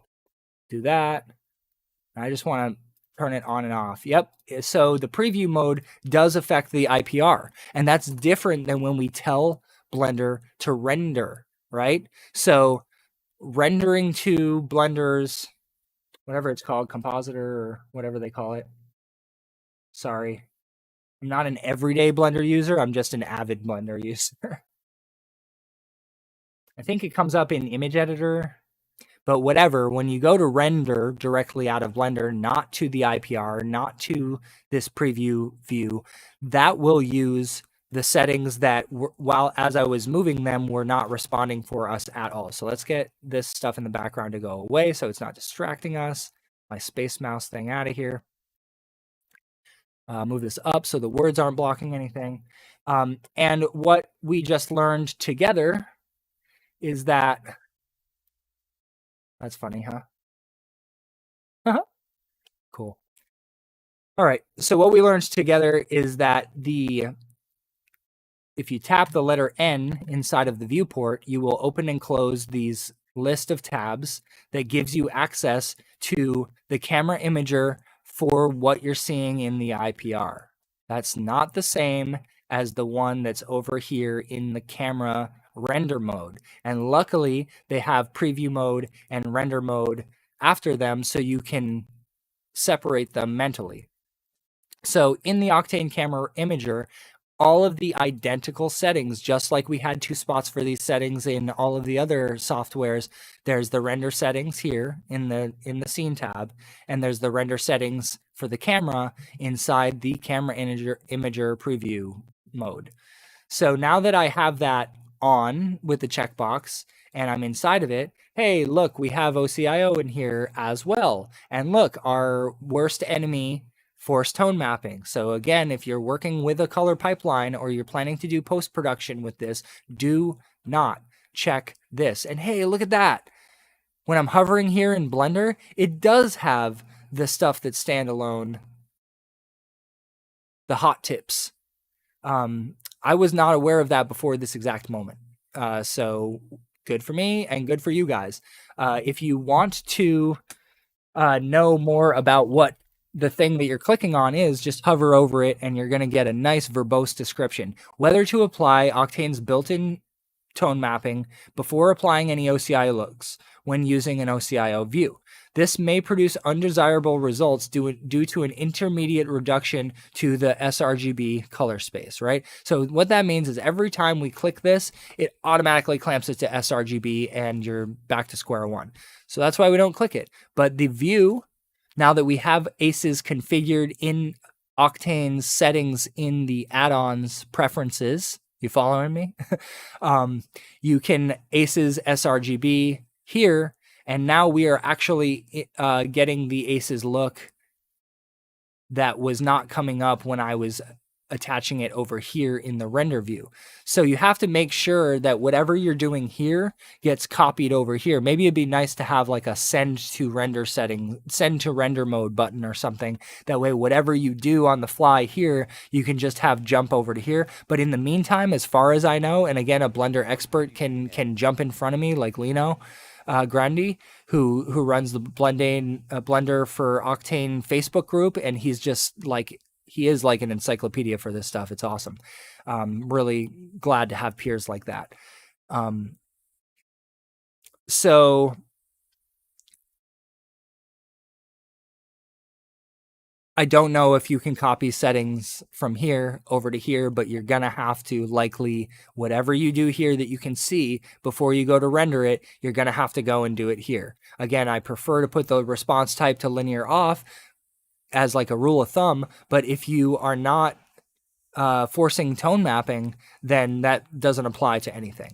If this check isn't on, it doesn't apply to anything. So please remember to not check force tone mapping. It messes up the color.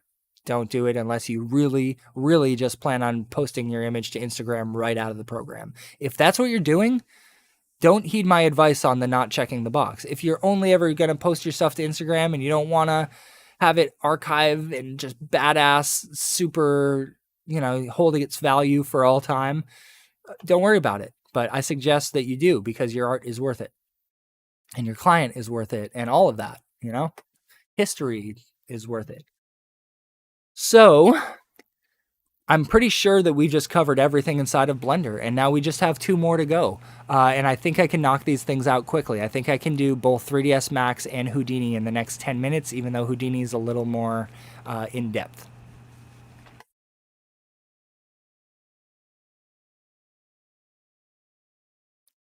So now we know where our OCIO stuff is here. And if we want to use tone mapping stuff, you're going to have to force it. It's just not going to be nice. And the using view look thing, I suggest none. I think we're supposed to do none. When you say use view looks, or if there's additional looks that are in your OCIO that you installed, which are pretty much like the equivalent of response curves or Instagram filters or whatever, it's like gonna apply that information atop your render. You don't really need it, so probably none. Best to choose none for that instead of, I don't think you should leave it blank. I think you should probably choose none. Same here, choose none. Boom. All right, so now we're gonna move into 3ds Max. If you guys aren't loving 3ds Max, you know, most people are just getting into the industry by coming right into Cinema 4D and or Blender. And believe me, you know, there's some things that aren't my favorite about Max, but Max has TyFlow. Do not pass up TyFlow. It's still in beta, alpha, whatever, but Tyson Ibel, I think that's how it's pronounced, Ibele, I don't know. He's like a preeminent freaking genius, and it's like it's like having Houdini inside of 3ds Max, and it's free. And if you check out my video on YouTube on how to get a $300 indie license for 3ds Max, like, do it. Like, it's super cheap, and you can have a really, really great software for next to nothing. And then, you know, for just adding Octane to it, you get so much more. And if you're using TyFlow inside of 3ds Max and Octane, you can get like mind-blowing stuff that people are like, this had to be done in Houdini. This is definitely Houdini. TyFlow's killing it right now. So quick little shout out to Tyson, completely unpaid. Feel free to, you know, shoot me a PayPal tip or whatever if you like getting that stuff out there. But yeah, don't pass up TyFlow. It's insane, literally insane. Okay, so there's two spaces inside of 3ds Max to get to the OCIO settings and where you install it and where all of the other stuff that I've been showing you guys is located as well. iBelly, nice. Apple's new product for you to have a second stomach and just like eat all of the gross food that's not supposed. I would love that for candy and for like sugar, like soda and stuff like that. I'm trying to cut that stuff out of my life a little bit right now, and I would love an iBelly if Mac would love you know, release that. I'm sure they have it already patented, so go for it. Anyway, there is an Octane preferences, and I need to double check where it is. Okay, so once you install Octane into 3ds Max, you have to go up here on the upper right to where it says Octane, and there is an Octane preferences. And when you open Octane preferences, it's not the same as Octane properties. Let's see what that is. So like Octane properties is just showing you like the properties for which objects you're currently selecting, which none of the other softwares I believe have this little window. It's weird. So not properties, but preferences will open up this big boy, which has a ton of stuff, including support for coming from other rendering engines, pflow, Phoenix, all of these plugins that are like 3ds Max like standards. They've supported the hell out of it, and so there's a lot of unique stuff inside of the 3ds Max build of Octane. So anyway, as you guys can see down here, and you probably know the drill by now, you have to check use specified config file. You have to browse to where that is located and load it up, and keep automatic checked unless you know what you're doing. Don't need to worry about any of this other stuff if you don't know what you're doing. Keep automatic checked. You've got your OCIO loaded. Now you can use OCIO just like the rest of the programs. Hey, we're getting through this one really fast. So close that up. We don't even need to look at any of that other craziness because it's not concerning us. We're just doing ACES and OCIO today.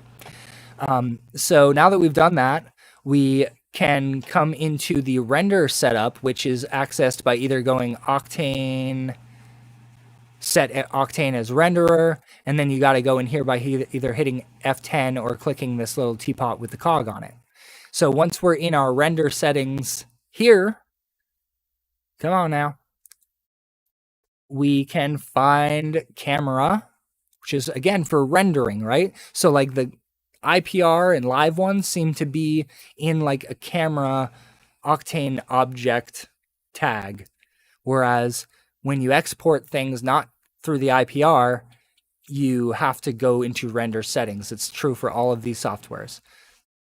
So you'll have to go to your drop down here and choose Octane Render to get it to come up if you haven't gone Octane set Octane as renderer. Now that we have Octane set as our renderer and we have it confirmed here, we can go into, let's just browse through common real quick. See, like here's a unique thing that 3dsMax has that the other softwares don't. You can turn on email notifications for every time that like something fails or every time a frame completes or whatever. And like, that's so great to just have built into the software. Little things like productivity savers that, you know, other softwares aren't as established in gaming and motion graphics industries. I know everybody uses Maya in 3D animation. 3dsMax is more on the back burner and more for games and stuff like that. But you can create any of this stuff with any of these programs. And because I'm a generalist and because I take all types of random work, I have to use all of these. I have to know them all, and I have to be able to be familiar with whatever renderer I'm using in all of the above. And I love that Octane supports everything under the sun. It's getting real bright outside, and so my face is getting like the sun's coming out, so I'm blinding you guys. Oh my god, sorry. Anyway, 3dsMax, we're in the render view here, and we're not concerning ourselves with that cool email thing. That was like a totally ADD offshoot. I shouldn't have even brought that up, but it's cool. So here in the camera settings, right, we're probably going to find some OCIO stuff in here because that's what it's all about.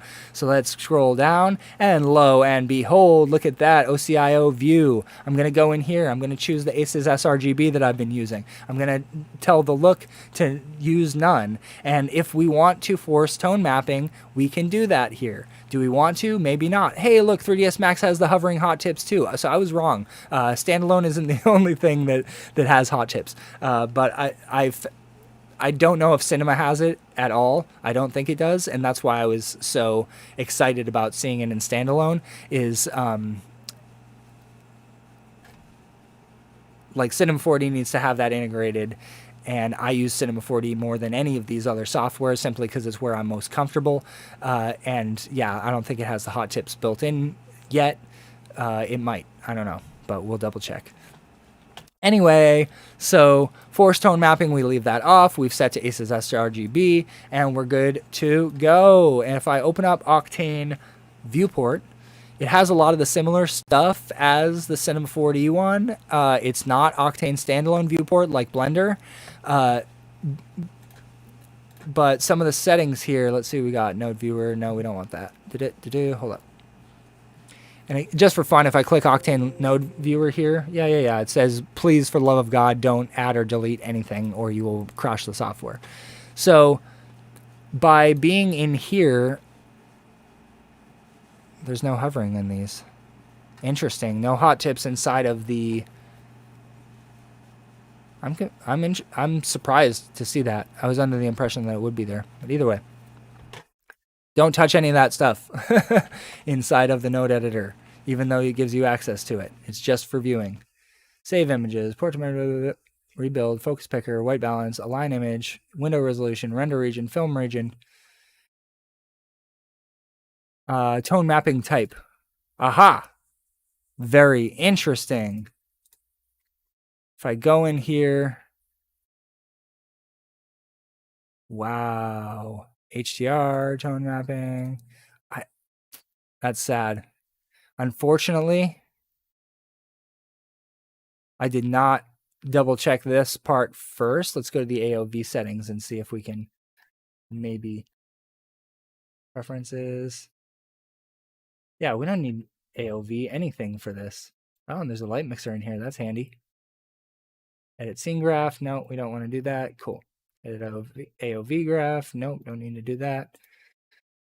So there's got to be a way to apply it.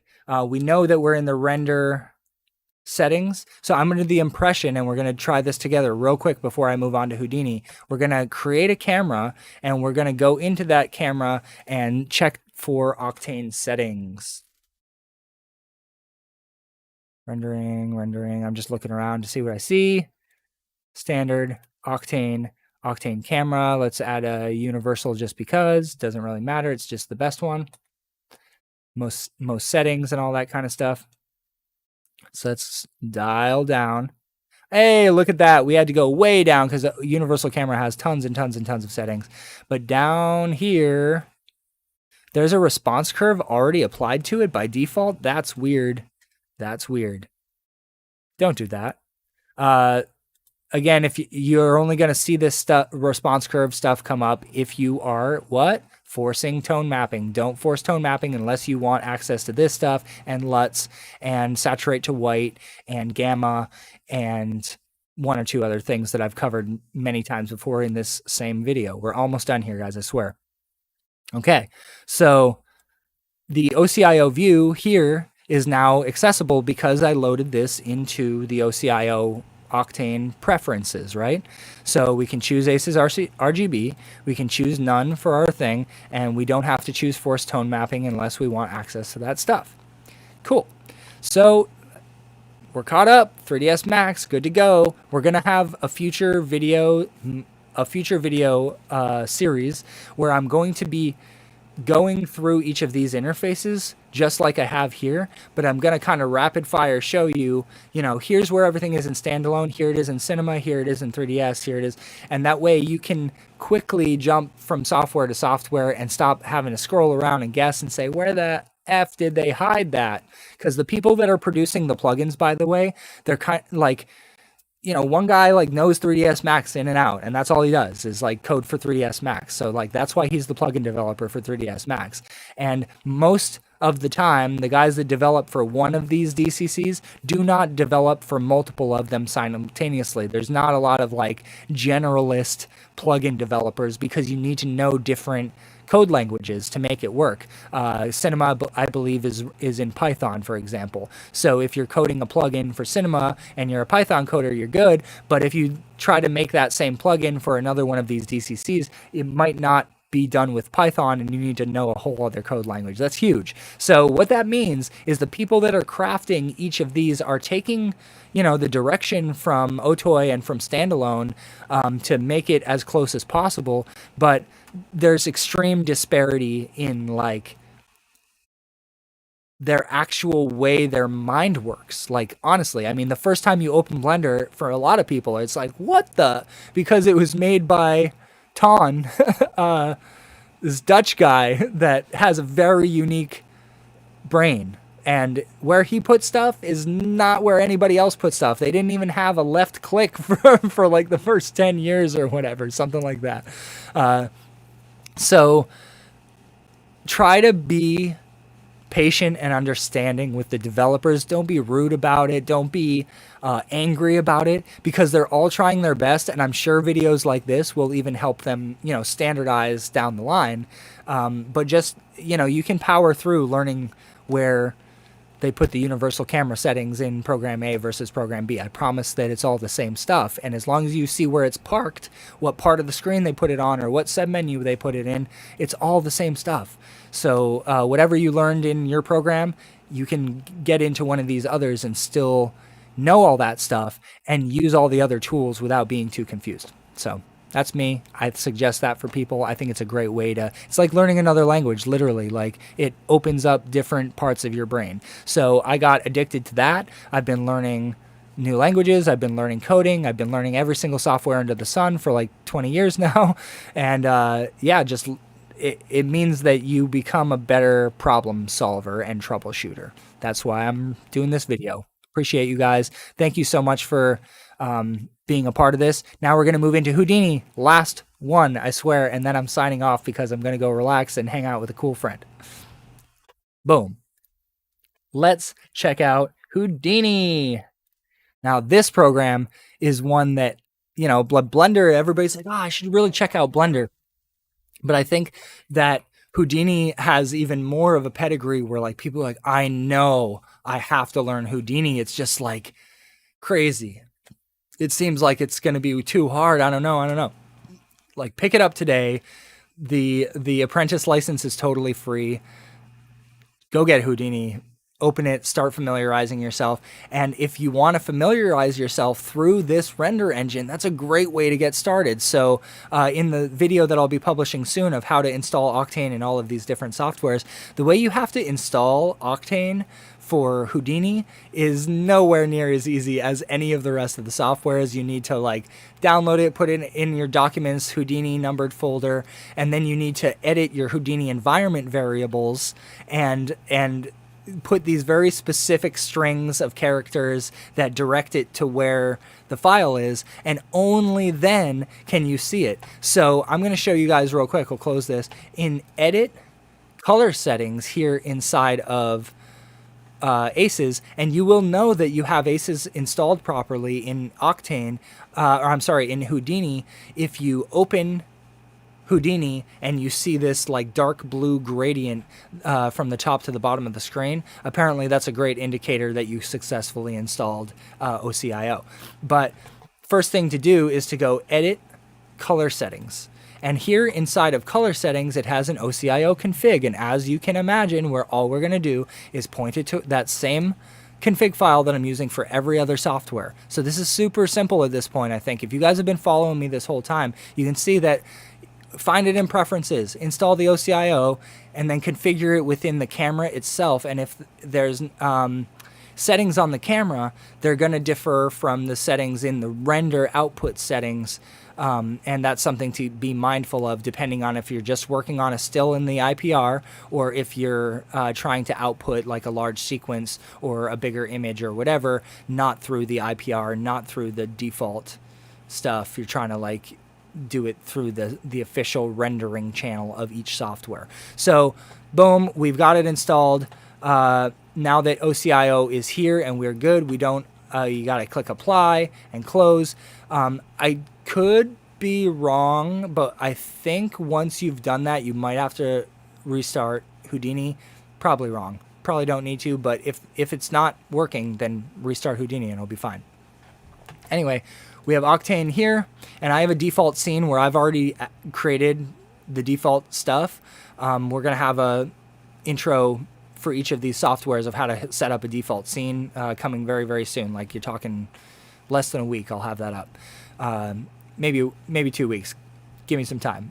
I always say I'll have something tomorrow, and it takes me like a week or 2 weeks. I'm sorry that I'm that guy, but it is what it is, and I have a 2-year-old and a 4-year-old, and you know it is. Got to do what I got to do. Anyway, here we are inside of the Octane ROP, which is the render output or render operators subnet. If you're familiar with Houdini, you're not going to have any problem following along with what I'm saying here, but you might be a little confused. So I'll try to show you that here where it says OBJ. If you click on that, these are all these different what's called contexts, which are technically just folders. But when you're in these certain styles of folders, they give you access to different tools within Houdini. So the OBJ channel is where a lot of us like to just put what's called subnets instead of having them here. By default, it will put it, I believe, into the shop context and or the out context. That's where Houdini likes to default these things that I put over here, which are a shop net and a ROP net. So really all these is the identical thing to these subtexts, but they're visible here in a single context, and I can easily go in and out of them with my keyboard shortcuts or by zooming in and out and stuff, right? So anyway, within the ROPNet, which is the render operators network, that's where the Octane render output settings are. You have to have the node there, and if it's not there, you can right click, go to, let's just type ROP. No, type in Octane. Okay, I'm not sure. Let's see where they keep it anyway. But I typed in Octane and it came up with these two. So custom and render. And these things will not be visible to you outside of the ROP context. So if you're in OBJ here, you will not see that same thing. If I typed in Octane, you'll see that I get some lights, but I do not get the render stuff. And that render stuff will also be available if you're here inside of the out context, right click, type in Octane. You can see they're in here, but you don't want to put them in there unless you like that style of organization. If you do, go for it. If you'd like to stick with that way, fine. But I find it more useful and quick to create a subnet by typing in ROP, and you can see you can just drop down something that has inside of it those things that you can't access from here. So delete that one, go back inside this one, and this single node here doesn't need to be plugged into anything, at least now, if you're not using AOVs or like whatever. But you just clicking on it, go up to the top, you can see that there's Octane plugin settings. And Houdini has a nice habit of bolding anything that you have changed. So I can go in here to main, and I can see that I redirected my render target. Nothing else changed in there. Cool. So over in output, down, look at that. It's our friend. There's sRGB, and we're going to have to swap it over to either ACES CG, ACES 2065.1, or OCIO. And if we choose OCIO, we can choose a profile. So within ACES OCIO, we can choose the ACES CG, which is technically the same as choosing this one right here. And in the last two softwares that we just went into, Blender and 3dsMax, I believe I was choosing an OCIO color space role that was just the sRGB one. But as you can see, there is an ACES CG one in there, and you probably don't want to go down to sRGB within of OCIO unless you want to clamp your colors. So you should probably be using ACES CG for everything. So we're in OCIO, we're in ACES CG, and then finally, hey guys, we're at the end. Can you believe it? We did it. We did it in all of those 5 software packages. Force tone mapping. Do we turn it on or off? What do you think? You turn it on if you want access to the camera settings that allow you to do tone mapping adjustments. I'm going to leave it off. Set our OCIO look can stay off, apparently. We don't need that at all. And now let's hop into the OBJ context. Let's hop into the camera. And I don't think Octane or Bexsob, extract master pack, and that's fine. Camera's right here. I'm going to click plus object parameters to see if it adds any. So I used a shelf tool up here to add technically like a tag to it. Render view sampling Octane properties. Yeah, I don't think there's anything in here for us. I just wanted to check. Cool. So the shopnet has the render settings for the camera, not within the camera. As we just saw, there's no need for the Octane parameters. So I'm going to press minus OBJ parameters here, and you're going to see that it removes that tab for us. That way it doesn't busy up our thing unnecessarily. And if we go inside of the shopnet, which is the shader operator network, really interesting that this is where the context is for this stuff. Every other software is different than this. If you can wrap your head around this stuff, you've got a good mind for Houdini. So inside of the shader operator network, we have the ability to have an Octane render target. And that Octane render target is this file here that if you click on it once, you get access to all of this, all these important tabs. Both the ROP and the shop are required to run Houdini in the IPR and whatever. You have to have both of these contexts to be using Octane inside of Houdini. So inside the shop, you can see that I've changed something in the main, cool, whatever. Let's go look at the imager tab, because as we've learned, the camera imager is adjusting the color space information for the camera that you're currently looking through, not the render settings. Those are always different than the camera imager settings, and the camera imager settings seem to distinctly connect to the IPR, whereas the render settings distinctly connect to when you're rendering not within the IPR. You follow me? Almost done, guys. Got like 2 more minutes. You guys are amazing for sticking around. Anyway, Octane render target, DLL here, DL1, it says. It just names it that automatically. Direct lighting is what that means. The camera, universal camera, has all of its own settings. That's not what we need. We just need the imager. And you can see all of our tone mapping stuff in here. And if we've not turned on force tone mapping over in our edit color settings, it's not going to work, right? It's not.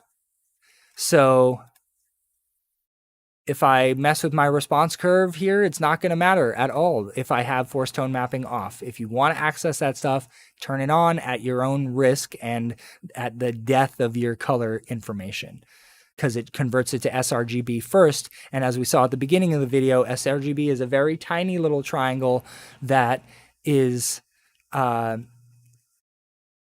just so much smaller than what ACES allows. You got it. I'm sure you follow me by now. You guys, anybody that stuck around for the entirety of this video, you guys are champs. So here I am inside the render target, and look at that. It's got its own force tone mapping here, which is attached to the camera. So this inside of the render target is in the imager tab, is how you affect the camera that you're currently using for like IPR stuff. I'm under the impression. Again, anybody that knows more about this than me, please correct me and check me, because we want this stuff to be like cut and dry. This should be pretty easy. So we now know that with force tone mapping off, that we cannot use saturate to white, we cannot use highlight compression, and we cannot use gamma or the response curve or a LUT, known as a LUT. You still have vignetting, you still have saturation, you still have exposure. Those 3 things are super useful still, and you can, use them to your heart's content. It's just not suggested in most cases, because that stuff can be done in some kind of color grading post-production environment, be it Resolve, Nuke, or After Effects. I blanked for a moment there. Anyway, Octane Render Target has that ability for us to say that we want to use the OCIO. And let's see if there's anything else that we can get access to here. I'm not seeing those drop downs for the color curve, so I believe that those are simply hiding here only in the ROPNet. Yeah, the stuff here, you're not going to have access to that here in the same way that you would in the other plugins. So that's it, you guys. I got through all of it in one stream. Only took me about 2 hours. You guys are absolute champions. I am Mike Flex here at 7 Studios for Otoy, and let's follow up soon. If you guys want to DM me with any questions, or you want to leave any comments about any of questions about any of the stuff that I've talked about here, please let me know. And I look forward to seeing you guys in the next one. We're going to be covering universal material in all of these different softwares, and how to use every single bit of the universal material to make your stuff look amazing. And following after that, we're going to have layered materials, composite materials, also known as blend materials, and we're going to teach how to convert scenes properly for the RNDR, known as render protocol, so you can do cloud rendering and you can save yourself all of that home GPU crunching electricity usage, and you can send it out to the cloud and get your awesome animations back through render. Thank you guys again. I am Mike Flex at 7 Studios for Otoy. Peace out.